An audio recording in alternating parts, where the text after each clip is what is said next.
수요 기도에 참여한 사랑하는 모든 성도들 위해 하나님의 크신 은혜와 사랑이 함께 하시기를 주님의 이름으로 축원합니다. 베드로 사도가 베드로 전서를 기록할 때 상황은 네로 황제의 박해가 시작이 되었어요. 그래서 소아시아 지역, 오늘날의 투르키의 옛날 이름 터키 지역의 성도들이 고난을 당하고 있었습니다. 로마 황제를 주님으로 큐리오스로 고백하지 않는다고 박해하고, 신전에 가서 절하지 않는다고 박해하고, 그래서 집에서 쫓겨나고 지역에서 쫓겨난 이런 성도들이 많이 생겨났습니다. 그러면서 후회하는 성도들도 생겼어요. 내가 왜 예수 믿어가지고, 내가 왜 교회를 가가지고 이런 고난과 고통을 겪어야 하나? 이참에 그냥 교회를 때려칠까? 이참에 그냥 다시 옛날에 믿던 신으로 그냥 갈까? 이렇게 고민하며 고통당하는 성도들에게 쓴 편지가 베드로 전서, 베드로 후서입니다. 여러분, 고난당하고 있는데 예수님을 생각하십시오. 예수님은 우리보다 먼저 우리를 위해서 고난을 당하시고 어려움을 겪으셨습니다. 그 예수님을 좀 기억하시면서 믿음을 가지고 인내하고 참고 견디어 보십시오. 아무 죄 없는 예수님은 십자가 지고 골고다 언덕에 올라가 죽으셨는데, 오늘 우리가 고난 당하는 건 맞지만, 괴로운 건 맞지만 조금만 더 참고 인내하며 견디어 봅시다. 믿음의 길을 시작했는데 중간에 포기하지 말고 마지막까지 끝까지 달려가서 하나님의 나라에 들어갑시다. 이렇게 권면하는 이야기가 베드로 전서입니다. 그래서 오늘 말씀은 특별히 교회 안에 있는 막 그냥 사람을 잡아가고, 그리고 때리고, 경찰서에 끌고 가서 감옥에 가두고 재판하고, 이런 상황 속에 있는 성도들에게 주어지는 위로의 말씀이 오늘 말씀입니다. 만물의 마지막이 가까웠다. 하나님이 정한 때가 가까이 왔다는 거예요. 하나님이 정한 때가 있는데 그것이 개인에게 일 수도 있고 한 지역사회일 수도 있는 거예요. 개인에게는 어떻게 해요? 오늘 밤 주님이 부르시면 가야 되잖아요. 29살 소방관도 29살밖에 안 됐는데 고향에 가서 소방관 하겠다고 시험을 다시 쳐서 제주도 소방관이 됐는데, 불난데 사람을 구하겠다고 불을 끄겠다고 달려들었다가 29살인데 죽었단 말이에요. 얼마나 이것이 기가 막힌 일입니까? 내가 지금 여기 뛰어 들어갔다가 돌이, 콘크리트가 무너져서 내가 거기에 머리를 맞아서 내가 죽을 거야? 그런 생각을 이라도 했으면 안 들어가죠. 왜 들어가요? 죽는 자리인데. 그런데 사명감 때문에, 내가 소방관인데 불을 꺼야 하는데 저 안에 사람을 구해야 되는데, 이 사명감 때문에, 내가 맡은 임무 때문에 뛰어 들어갔단 말이에요. 소방관이기 때문에 해야 하는 일, 그것을 성경은 사명이라고 이야기하는 거예요. 목사이기 때문에 해야 하는 일이 있어요. 그걸 사명이라고 그래요. 선교사이기 때문에 해야 하는 일이 있어요. 그걸 사명이라고 그래요. 사명을 감당하다가 매를 맞을 수도 있고 감옥에 갇힐 수도 있고 잘못하면 죽임을 당할 수도 있어요. 그래도 그걸 받아들여야 되는 거예요. 왜? 그게 사명이니까. 한 지역이 종말을 맞이할 때가 있어요. 소돔과 고모라가 우상 숭배하고 온갖 못된 죄악을 짓다가 하늘에서 유황과 불이 떨어져 가지고 소돔과 고모라가 멸망을 당했잖아요. 노아 시대에는 온 세상의 죄가 관역해서, 죄가 하나님이 정한 기준이 있어, 커트라인이 있어. 하나님이 60점까지 성적을 낮춰놨는데도 60점 이상 죄를 다 지니까 하나님이 노아 시대에 온 세상을 물로 심판해 버렸잖아요. 종말이라고 하는 건 이미 정해진 것인데, 개인에게 일 수도 있고 지역일 수도 있고 온 세상일 수도 있고, 그런데 종말이 가까이 왔다는 거예요. 그러니 어떻게 하라고요? 정신을 차리라는 거예요. 정신 차리라는 말은 이제 곧 종말이 온다고 옛날에 그 다가올 미래를 준비하라 다미선교회 난리 쳤던 거 기억나시죠? 밤 9시쯤 돼가지고 왜 흰색 옷을 입고 가나 몰라? 전부 여자들은 하얀 옷 입고 예배당 가서 카메라 이렇게 들이대니까 전부 찬양하는데 하얀 옷 입고 찬양을 하잖아요. 12시가 되고 1시가 되고 2시가 되고 새벽까지 찬양하다 다 집에 갔잖아요. 언제일지 아무도 몰라요. 종말이 가까이 왔다니까. 교회를 떠나서 신앙을 버리고 정상적인 믿음의 길을 걸어가지 않는 온갖 이단과 사이비 거짓 교사들이 우리 주변에 넘쳐난다는 거예요. 정신을 차리라고 하는 것은 하나님의 말씀, 진리의 말씀을 붙잡고 유혹에 넘어가지 말라고 하는 그러한 권면입니다. 하나님의 뜻이 뭐예요? 하나님 뜻 좀 알려주세요. 하나님의 말씀을 붙잡고 기도하는 것, 그것이 정신을 차린다는 거예요. 정신 차려, 정신 차려. 믿음 생활 똑바로 하라는 이야기거든요. 지금 가는 길이 틀렸다는 이야기거든요. 근신하라. 근신하라는 말의 의미 속에는 원래는 술 취하지 말라 그런 뜻인데 절제하고 자제하라 그런 의미가 더 강해요. 예수님께서 말씀하셨어요. 그날과 그때를 알 수 없다. 사람이 무기력해지고 술을 마시고 무기력해지면 그럼 끝난 거예요. 그 인생은 아무것도 하기 싫어요. 아무것도 하기 싫어요. 우리를 유혹하는 것들이 얼마나 많은지 몰라요. 눈 한번 찔끔 감아보면 온 세상이 얼마나 좋은 놀이터인지 몰라요. 그 즐거운 놀이터를 찾아가면 얼마나 우리의 눈과 귀와 몸과 마음을 즐겁고 행복하게 해주는지 몰라요. 그러나 그건 죽음의 길이라는 거예요. 그래서 근신하라고 이야기합니다. 그리고 어떻게 하라고요? 기도하라는 거예요. 기도하라는 거예요. 여러분이 어떤 기도를 하셔도 아무 상관없어요. 어떤 기도를 해도 상관이 없는데 마지막 기도 하나만은 바로 하자는 거예요. 무엇입니까? 내 뜻대로. 내 뜻은 1부터 10까지 많이 있는데 마지막 기도에다가 하나님, 내 뜻대로 마시옵고 하늘 아버지의 뜻대로 내게 이루어지게 하옵소서. 아멘 하고 일어나서 가면 되는 거예요.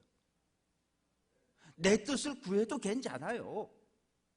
그러나 마지막에 하나님의 뜻이 내게 이루어지게 해달라고 기도하는 귀한 성도 될 수 있기를 주님의 이름으로 축원합니다. 사람이 좋은 게 좋을 때는 그 사람 성격이 잘 드러나질 않아요.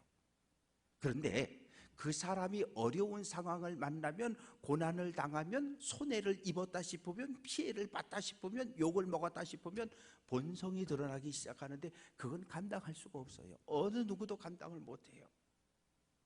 제가 교회에서 보는 여러분의 모습은 아마 세상 최고의 모습을 저에게 보여주실 거예요. 장로님들이고 권사님들이고. 왜? 제가 가정에서 어떤 말과 행동을 하는지 모르잖아요.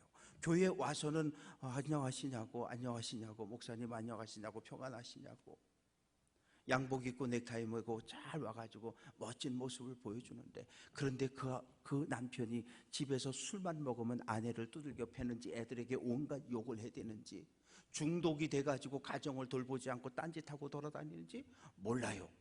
그런데 주일 되면 넥타이 메고 교회 온단 말이죠. 제가 보는 여러분의 모습은 최고의 모습만 봐요. 저는 여러분의 뒤의 모습을 알지 못해요. 저분이 직장에서 어떤 평가를 받고 있는지, 저분이 가정에서 아이들에게 어떤 평가를 받고 있는지 제가 알 수가 없어요. 10년이 지나도 모를 수가 있겠죠. 그래서 교회 안에 환난이 닥쳐왔잖아요. 교회가 날마다 들썩들썩거리잖아요. 어제는 아무개 집사님이 잡혀갔대요. 어느 개 집사님 면회 갔더니 매를 맞고 그리고 울고 있대요. 다리가 부러졌대요. 부었대요. 이런 이야기를 계속 들으면 교회 안에 평온함이 깨지는 거예요. 어떤 사람은 목회자를 원망하고, 어떤 사람은 자기를 교회로 전도해온 그 전도자를 향해서 나를 왜 교회 데려왔냐고, 왜 예수 믿자 그러냐고 원망하고 불평하는 공동체로 변화되고 말아요. 그래서 베드로는 세 가지 부탁하는데 8절에 무엇보다도 뜨겁게 서로 사랑하라. 사랑은 허다한 죄를 덮는다. 서로 사랑하라는 거예요. 서로 사랑하라는 거예요. 우리는 누군가의 죄를 용서해 줄 능력이 나에게도 여러분들에게도 없어요. 왜? 죄사함의 능력은, 권세는 하나님께만, 예수님께만 있기 때문에.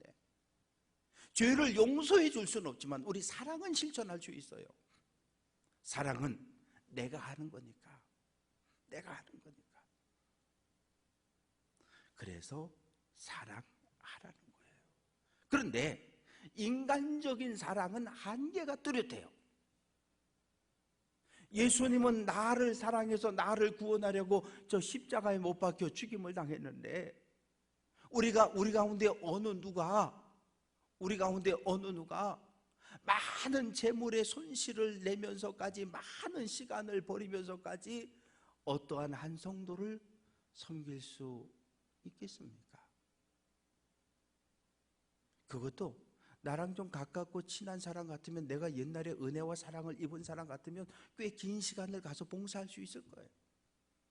그러나 쉽지 않을 거예요. 사랑한다고 하는 것, 내 이성으로, 내 감정으로 사랑하는 것은 오래가지 못해요. 그래서 예수의 사랑으로, 예수님께 받은 그 사랑을 가지고 우리도 사랑을 실천해 보자는 거예요. 예수님은 나 때문에 침뱉음을 당했는데, 예수님은 정말 로마 군병들이 예수님 앞에 와서 얼굴에 침을 뱉었단 말이에요. 그리고 뺨때기를 때렸단 말이에요. 아직 목회하면서 뺨때기 맞아본 적은 없어요. 손가락질은 많이 당해봤어요. 전도사 때부터 손가락질은 당해봤는데, 이딴 전도사가 있냐고 막 이러면서 저한테 막 손가락질하고 삿대질하고 그러는 분이 계셨어요. 또 어떤 분은 막 쫓아와가지고 부목사 주제에 말 안 듣는다고, 장로 말을 안 듣는다고 이렇게 또 소리 지르는 양반도 있었어요. 어떤 분은 막 내 책상을 막 때리치면서 왜 내 말을 안 들어주냐고 막 소리 지르는 분들이 있었어요. 그러나 아직까지 뺨때기를 맞는다든지 그런 적은 없었어요. 교회 안에 별의별 일들이 다 벌어지는 것이에요. 교회는 사람이 모인 공동체라서 그래요. 교회는 담이 무너진 공동체고 벽이 무너진 공동체예요. 세상에 나가보면 무슨 동우회, 무슨 시, 무슨 종친회, 무슨 학교 동창회, 동문회, 세상엔 온갖 담들이 많아요. 나는 절대 들어가고 싶어도 못 들어가요. 강대 동문회에 들어갈래도 난 못 들어가. 한림대 동문회에 들어갈래도 못 들어가. 최씨 종친회 저는 갈래도 못 가. 왜? 이씨니까. 그런데 교회 안에도 그런 모임이 있으면 되겠어요? 끼리끼리 사람들이 모여서 우리끼리만 다른 사람 못 들어오게 하고 밀어내고, 그건 교회가 아니에요. 세상과 똑같아요.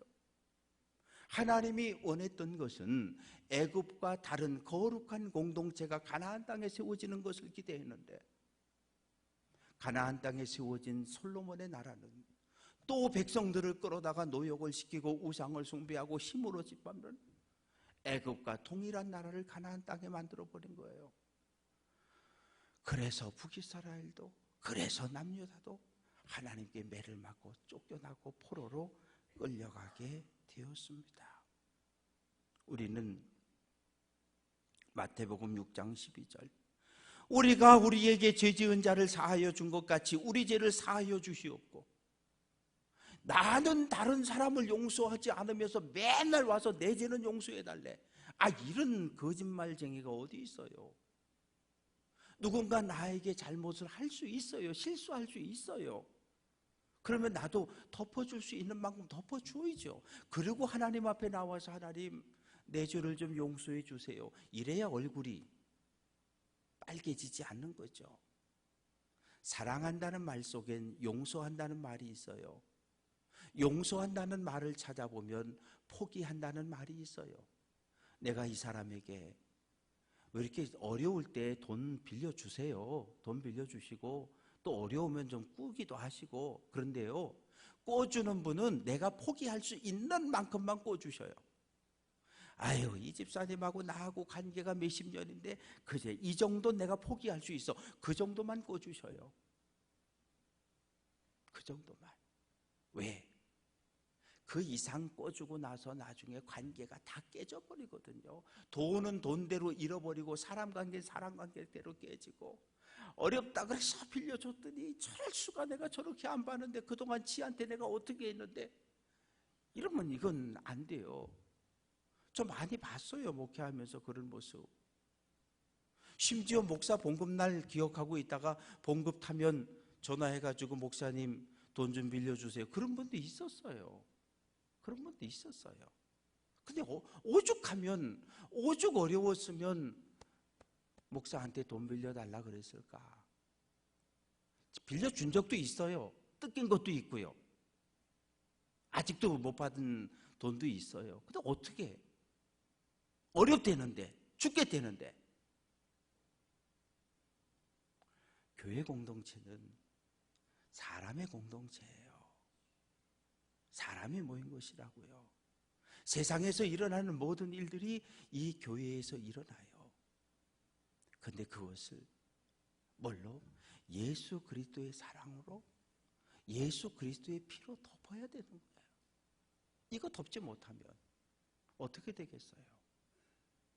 여러분, 우리 교회에서 없었으면 좋겠는 사람 한 사람씩 써내세요.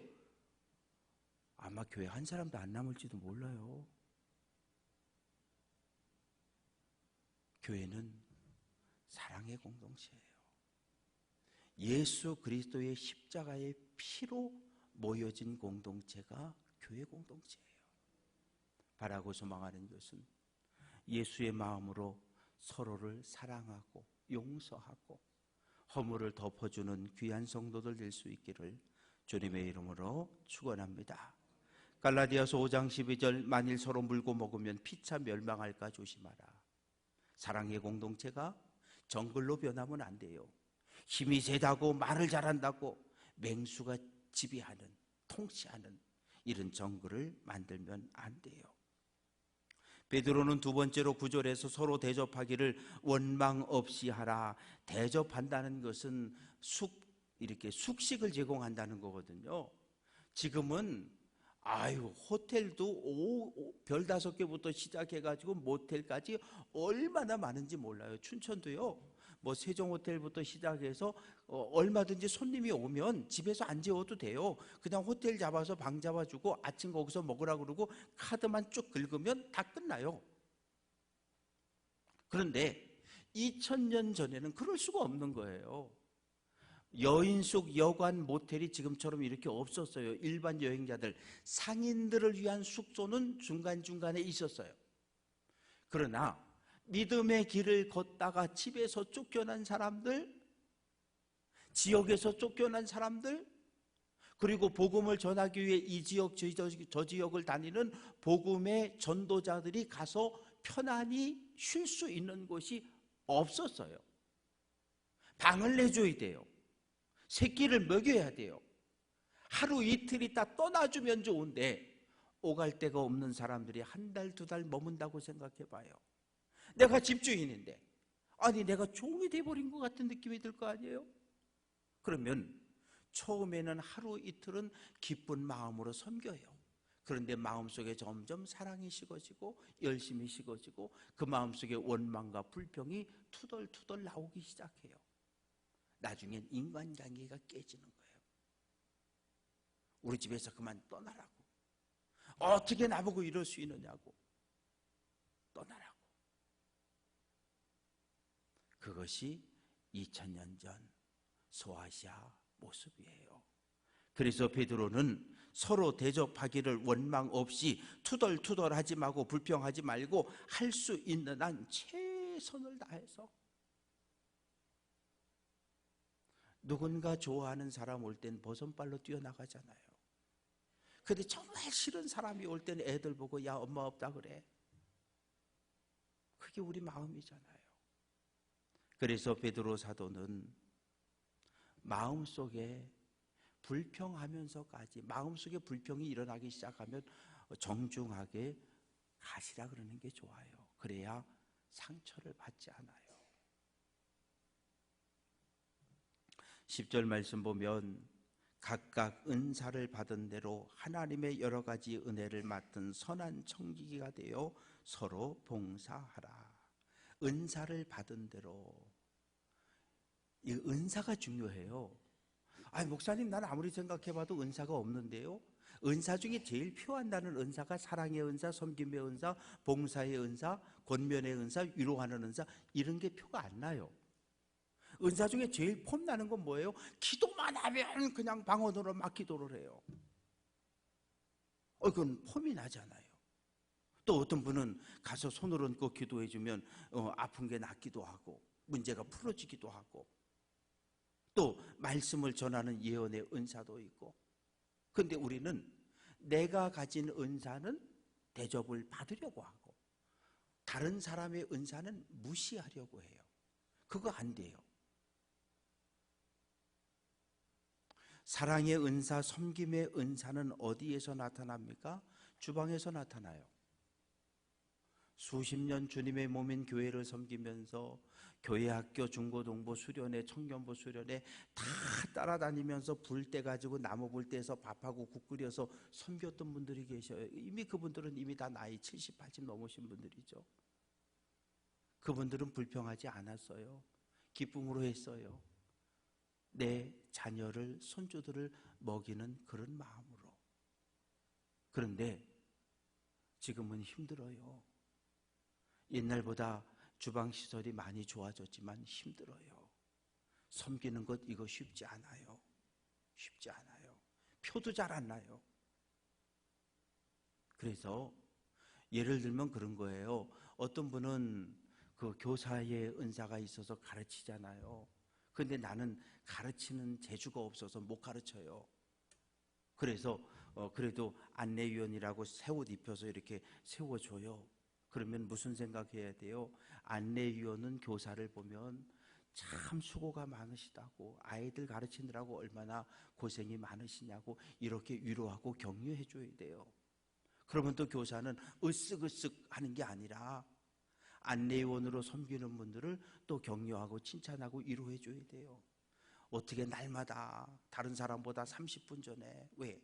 8시 반, 10시 반 목양실에 와서 기도받고 가야 되니까 남들보다 30분, 40분 일찍 와야 되거든요. 어떻게 그렇게 한두 주도 아니고 1년 12달 꼬박꼬박 그렇게 일찍 와가지고 섬길 수 있느냐고. 참 대단하다고. 나 같으면 못한다고.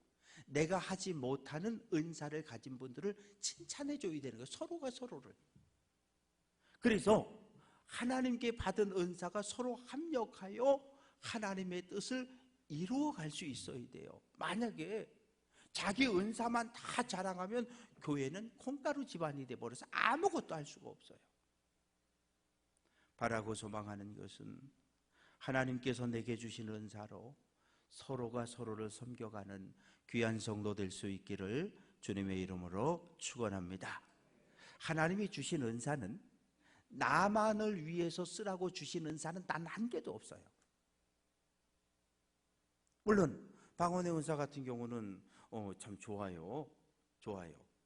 저도 고등학교 1학년 때 방언의 은사가 있었고, 그리고 정말 친구들과 함께 마룻장 바닥에서 기도하다 보면 몇 시간이 지나갔는데 10분 정도밖에 안 지나간 느낌이고, 이 방언의 은사가 장점은 뭐냐 하면 잠깐 기도한 것 같은데 2시간, 3시간이 훅 지나간다는 거예요. 그게 그 은사, 하나님이 나에게 주신 선물이잖아요. 그래서 모든 은사는 나를 드러내라고 주신 건 하나도 없어요. 하나님의 영광을 드러내라고, 하나님께 영광을 돌리라고 은사를 주신 거예요. 아니 목사님, 난 아무리 생각해도 은사가 없는 것 같은데, 아니에요. 하나님은 우리 모두에게 하나 이상의 은사는 다 주셨어. 내가 못 찾은 것뿐이에요. 근데 찾아보면 분명히 하나님이 나에게 주신 하나 이상의 은사가 있어요. 선한 청지기처럼 섬겨야 한다. 청지기는 주인은 아니에요. 요즘 회사로 말하면 뭐 총무라든지 부장이라든지 이 정도의 자리일까요? 아랫사람들이 많이 있고 아랫사람들을 부리고 그 사람들에게 봉급을 주고 먹을 것을 주고 휴식 시간을 정해주고 누구의 권한을 위임받아서? 주인의 권한을 위임받아서. 그러니까 교회 모든 임원은 선한 청지기가 돼야 되는 거예요. 청지기는 종은 아닌데 많은 종을 다스리고 있는 종들 가운데 지혜로운 사람을 청지기로.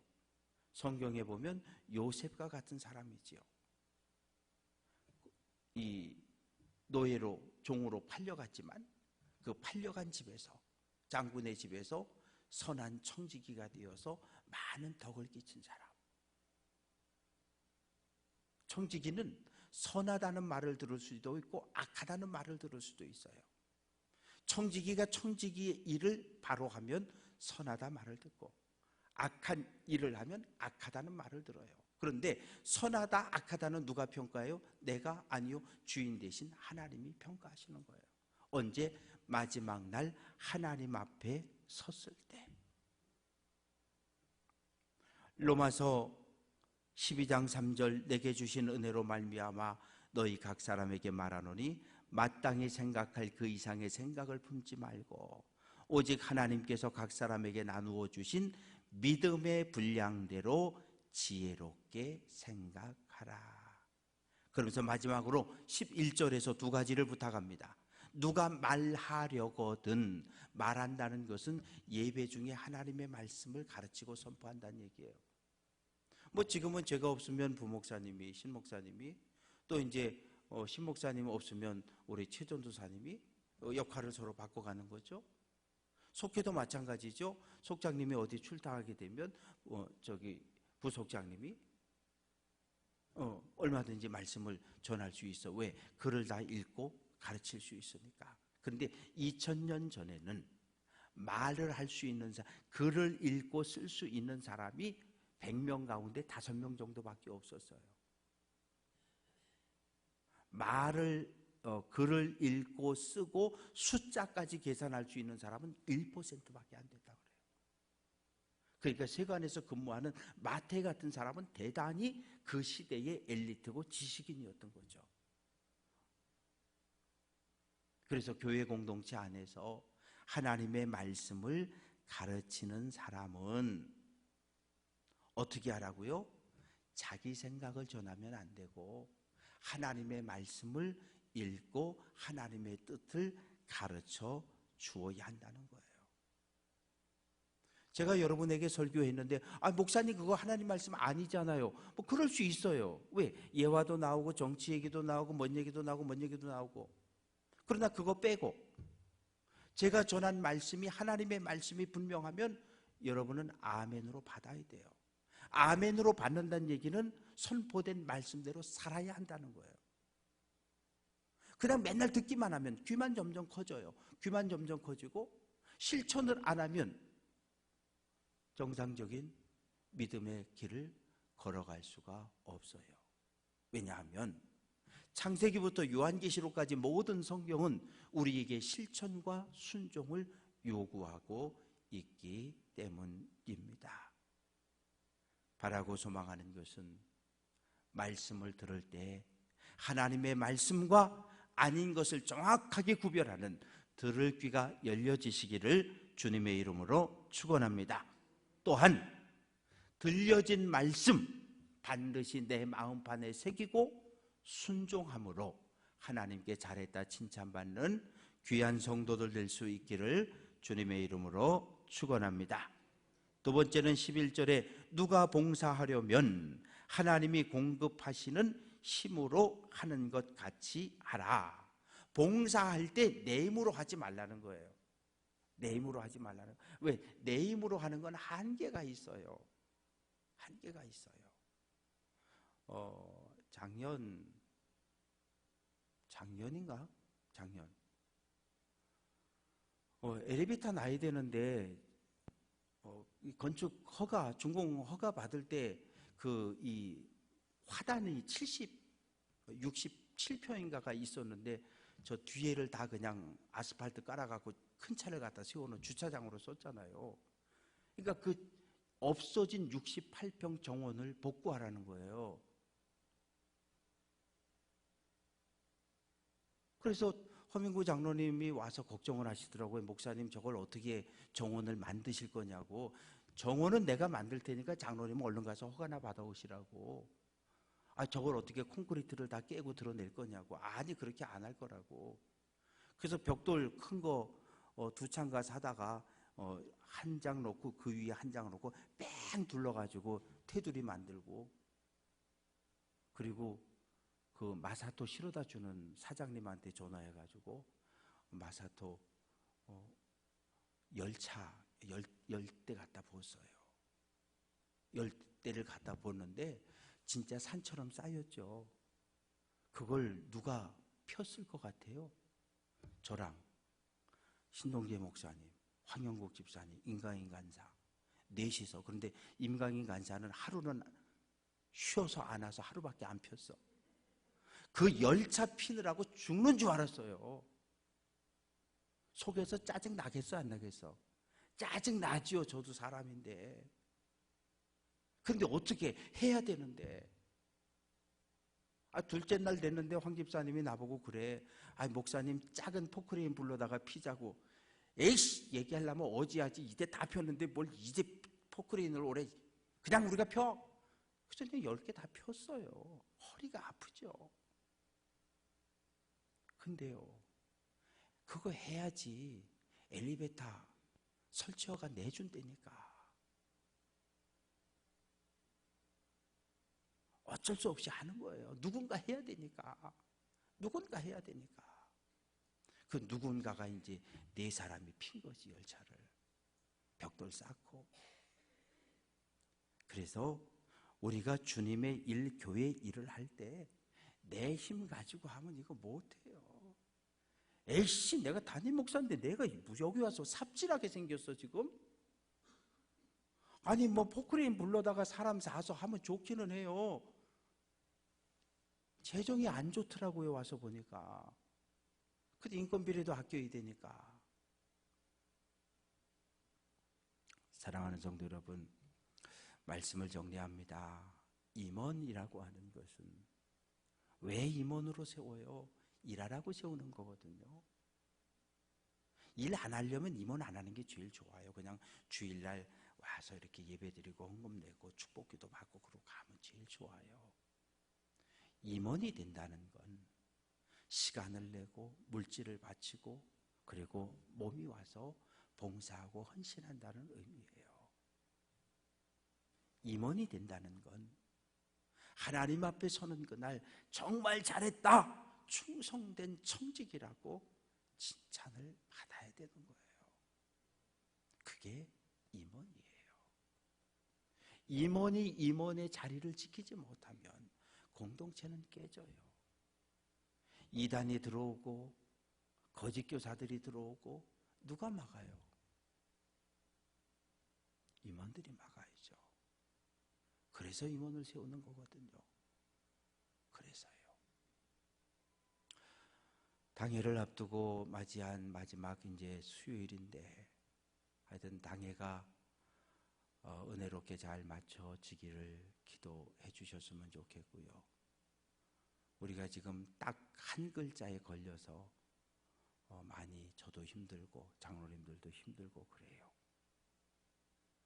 집사에서 권사로 올라가려면 연속 5년 연임을 해야 되는데, 신천 장로를 뽑아 세우려면 권사에서 연속 5년이 돼야 되는데 우리는 3년 동안의 공백기가 있어요. 이 문제가 정리가 아직 안 됐어요.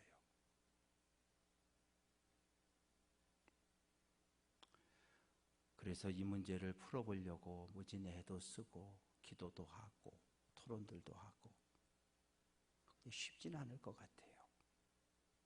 쉽진 않아요. 왜? 교리와 장정이 없거든요. 3년 동안 싸우다가 2개, 3개로 깨지고 쪼개진 교회는 수없이 많은데 3년 동안 싸우다가 하나로 합쳐진 교회는 춘천제일교회, 우리 교회가 유일하다는 거예요. 유일하기 때문에 교리와 장정이 한 구절도 없어요. 이게 우리의 현실입니다. 일꾼 하나 세우는 것도 내 마음대로 안 돼요. 그래서 하여튼 올해는 뭐 어쩔 수가 없을 것 같고 내년에는 이 문제를 좀 연회에다가 문의를 해서 뽑을 수 있는지 없는지 연회에서 좀 판결을 내려달라고 유권 해석을 좀 맡겨보고 그래서 뽑아도 된다 그러면 내년 당회 때는 뽑을 수 있겠죠. 5년 연임이라고 하는 이 작은 단어 하나가 우리 앞을 막고 있어요. 그래서 바라고 소망하는 것은 당회는 축제가 돼야 돼요. 즐거워야 돼요. 웃어야 돼요. 그래서 제가 와서 맞이하는 3번째 당회인데 웃으면서 기쁨으로 그동안 수고했다고 우리 더 열심히 하자고 교회를 더 회복시켜 가자고 서로 예수님의 마음을 품고 사랑과 화합을 실천하는 귀한 성도들 될 수 있기를 주님의 이름으로 축원합니다.